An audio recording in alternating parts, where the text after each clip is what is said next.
As Mark said, I'm Stacy Payne, and I'm the program coordinator for the Hospice Quality Reporting Program.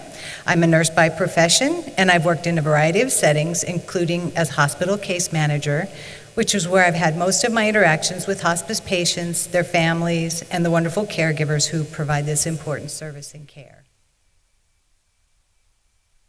As you're probably well aware, many people enter hospice at the point where their illnesses are so advanced that they may only spend days or even hours receiving the benefits and care that hospice provides, which is really unfortunate.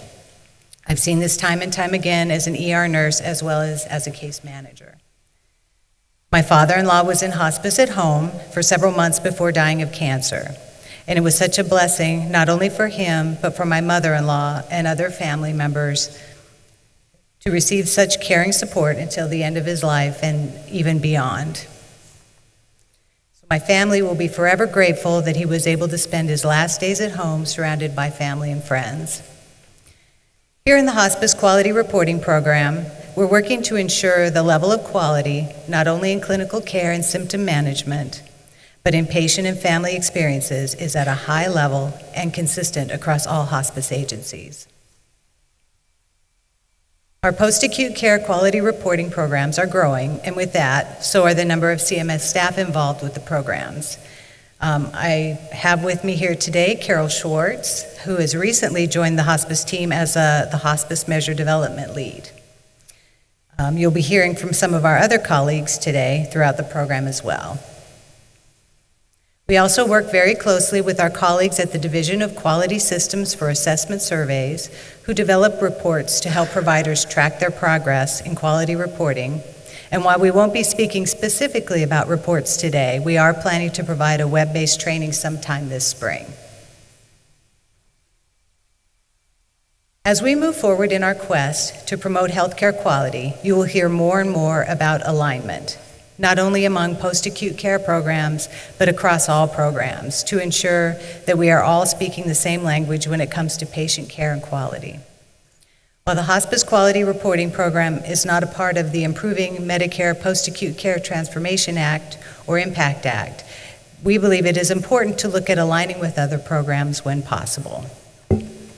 This will ensure consistency and quality across care settings and help to improve transitions of care, which we all know are areas of high risk for patients. However, we do understand that the hospice population is unique and that it's important to keep this in mind as we develop measures for this special group of patients.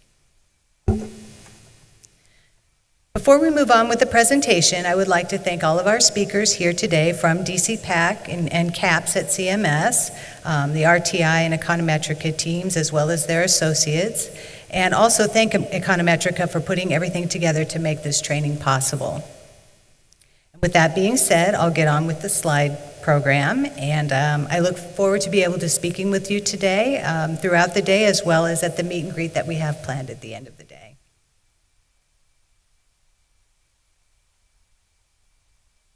So our objectives here are to define the basic components of the Hospice Quality Reporting Program and explain the general compliance requirements for the program.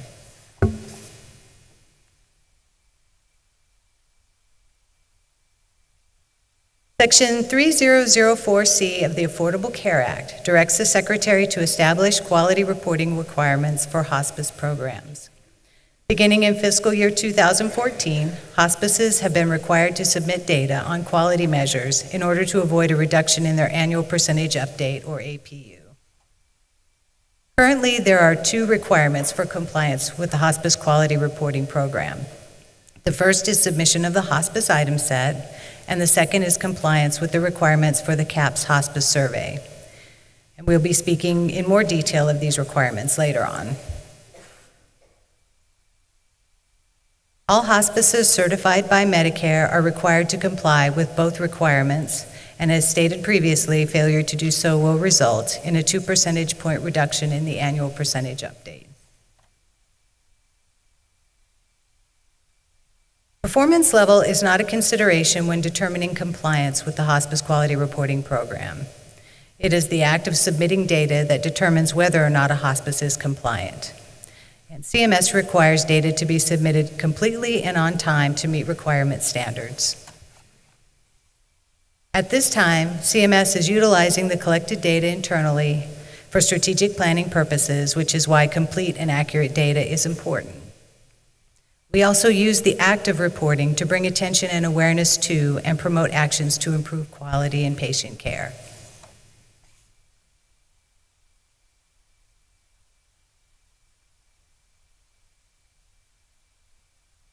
Why is this important? The Hospice Quality Reporting Program promotes the delivery of person-centered, high-quality, and safe care by hospices. It is our paramount concern to successfully develop measures that promote these services.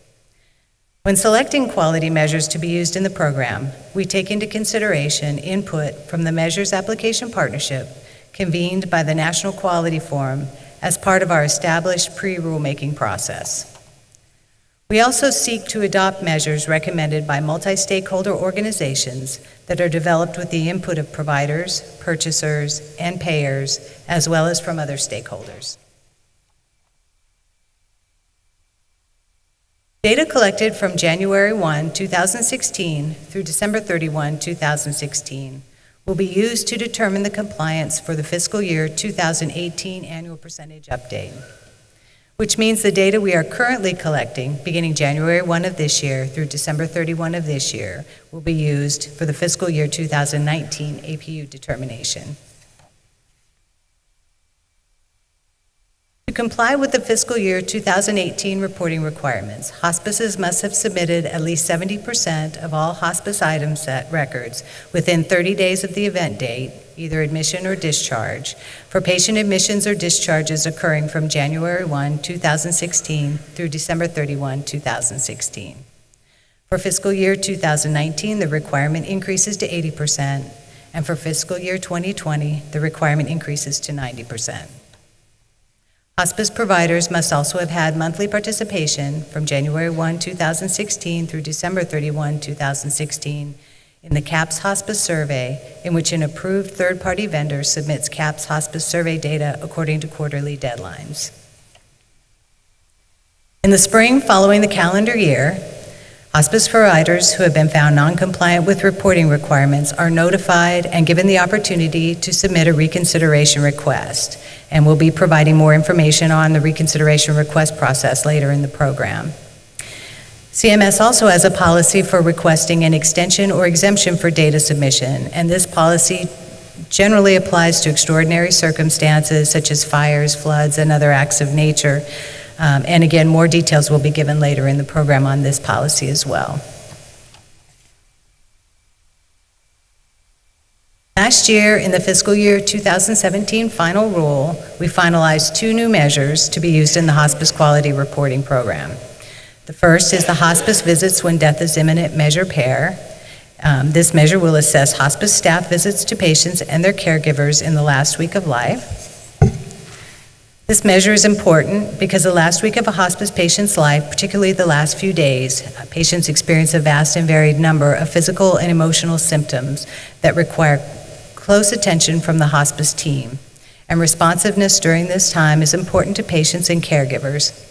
Clinical visits have also been shown to decrease the number of ER visits and hospital deaths while decreasing distress for caregivers.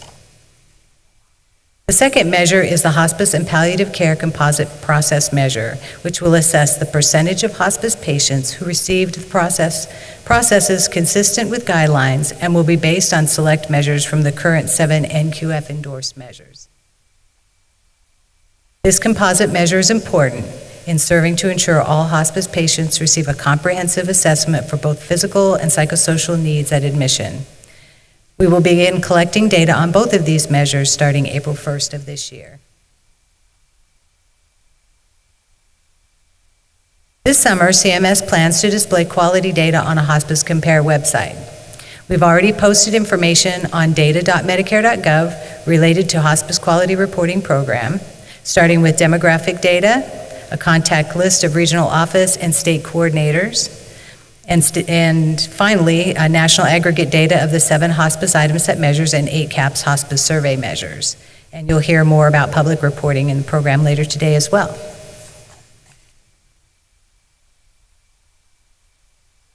Okay, so we have a few minutes left, and I would like you to take this time to write down and submit any questions you may have.